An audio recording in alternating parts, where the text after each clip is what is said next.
Hello, welcome back to Pastors for Yang. Another reaction video about the Democratic debate. So I did one initially after, or actually before it even finished, but I'm going to do a little bit more a little teeny bit of analysis, but mostly just sort of reaction. Again, I think a very solid performance from Andrew Yang. He did really well in ways that I think, again, I would say were surprising. They were Yang, but they were not. They were not like all of the other politicians, which is really important. Some highlights to really look at, right? Elizabeth Warren was heavily attacked by all sides, really. Everyone was ganging up on her. Joe Biden basically faded into the background. He was almost not there, other than a few questions about the stuff about Ukraine, and he was very evasive. Very my son's answer speaks for itself. I don't have to I don't have to say anything about it. All that sort of stuff. Very evasive. Very. It's not about me. It's about Trump. That sort of stuff. Very much that. Incohesive, incoherent rather, incohesive, and incoherent, and not just didn't make a whole lot of sense. Elizabeth Warren got really flustered. She was heavily attacked, yes, but again, very evasive. The biggest one, of course, and we've seen this I think every debate, was yes or no. Is your plan for Medicare for all, is that going to raise raise taxes on middle class families? Let me be clear, and then goes on to not be clear about it at all. It's a yes or no question, and she will not answer yes or no. She says that medical costs will be lowered for middle class families. It's going to be raised for upper class folks who, the rich. There's definitely this rhetoric and wage warfare or class warfare stuff that she does. Those who make more are definitely bad, and they're going to be taxed a lot more. Their prices are going to go up. That's what her emphasis is. And Bernie, kind of, I mean, it's sort of a stab in the back, or it's just yeah, absolutely. Yes, we are going to raise taxes on the middle class, but all of their medical expenses are going to go way down, and so it's a net gain, which is a reasonable answer, right? If that's what your plan is, let us know what that is. I think it was Kamala who said, we have to be honest with the American people that this is what we're doing. It may have been Kamala or Gabbard. I don't remember who it was. Anyways, so that was a rough bit, and that went back and forth quite a bit.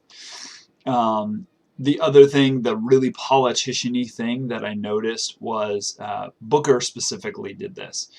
Cory Booker, when he was asked a question, he said multiple times, he said, well, I'm going to answer that, but first, and then he would say whatever he wanted to say about something that had been said before, something he just like a red herring that he wanted to bring in, and then he always went over time. He never got to the actual answer to the question that was asked to him. All of these things are very politician-y things to do. They're ways that we are used to seeing debates go.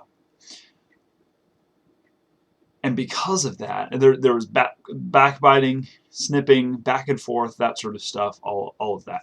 And in the midst of that, you have Andrew Yang, who was, like I said last night, he was answering questions that were presented to him. Now, he might have pivoted, right? But it was not until after he had answered the question directly.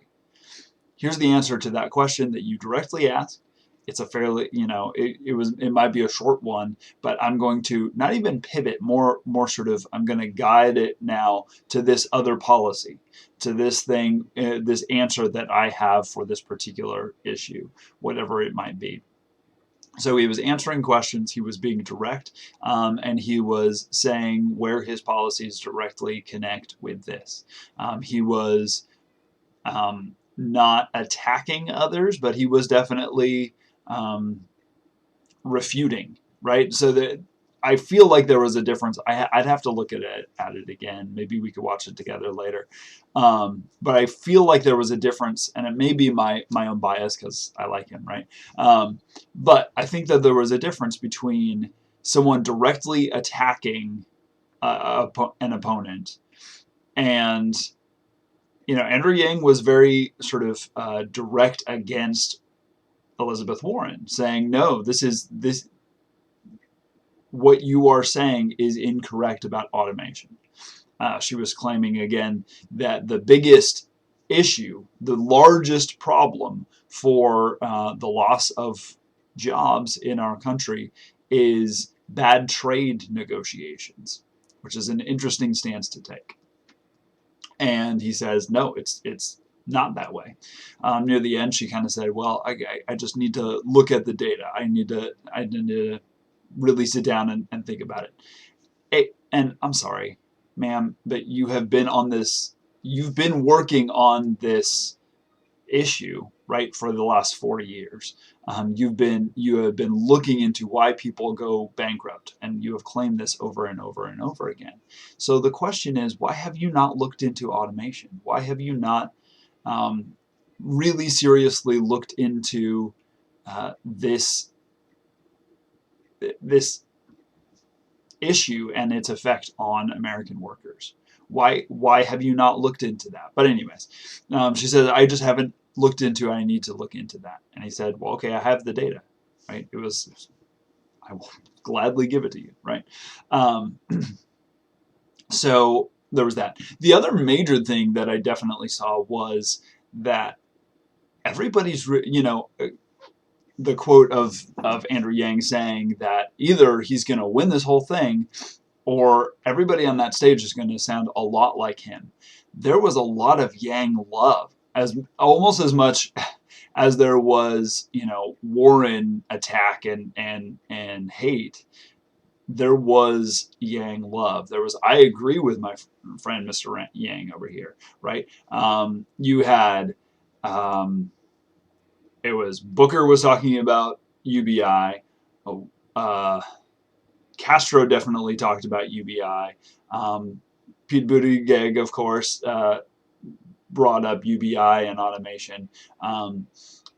They're bringing up these issues that he is talking about, and issues where he, especially with automation and the universal basic income, he is not only talking about these things, he's the forefront in these things, at least on the debate stage. He's the one who has been championing these things, and here all of these other candidates are raising up these same issues of specifically automation and universal basic income, and a movement away from the wealth tax. His answer on that was amazing, right? When Bernie and Warren were going back and forth and back and forth and back and forth about wealth tax and how we should enrich these people who have way too much, and how do we do this and all this.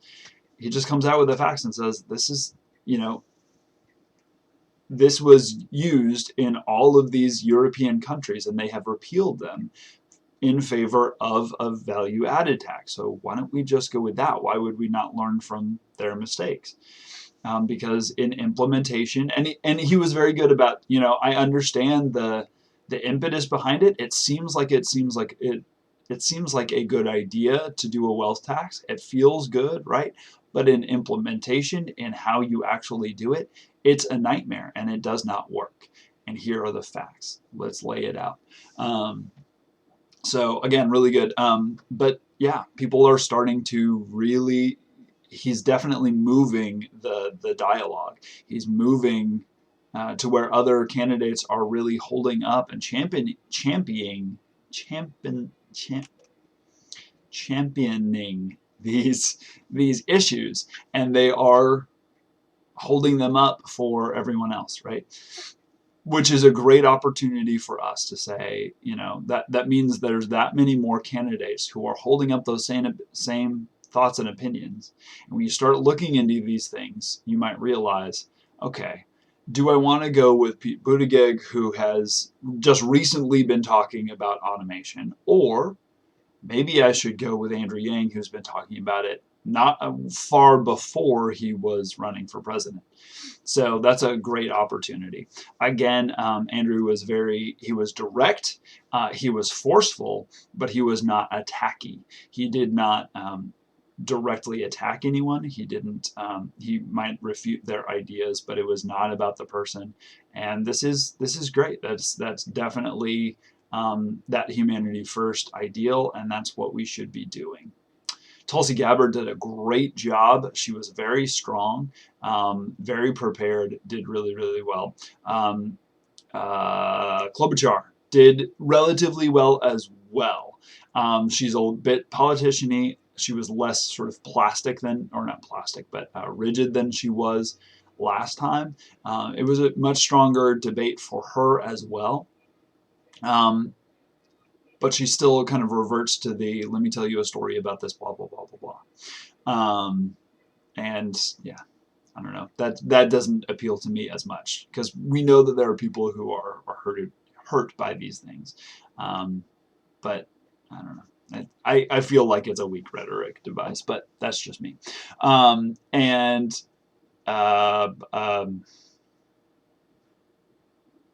Harris was interesting. She did a lot of kind of colloquialisms and different things that she was adding in and peppering in to make her feel kind of like a person of the people. I'm not sure if it really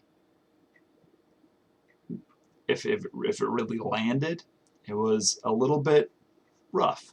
I don't know. It felt like she was just peppering in these kind of phrases just so she seems more approachable. She was terrible at answering actual questions. She was good as a politician. She was very politician-y. When asked a direct question, she would answer something, but it had very little to do with what the actual question was. She also very strongly came against incarceration of minor drug issues, which is kind of an interesting thing given her record. That was another place that Andrew Yang shone, was that opioid crisis thing, and talking about treatment and how do we actually help people as opposed to just throwing them in jail. Supported very concisely the idea of taking away those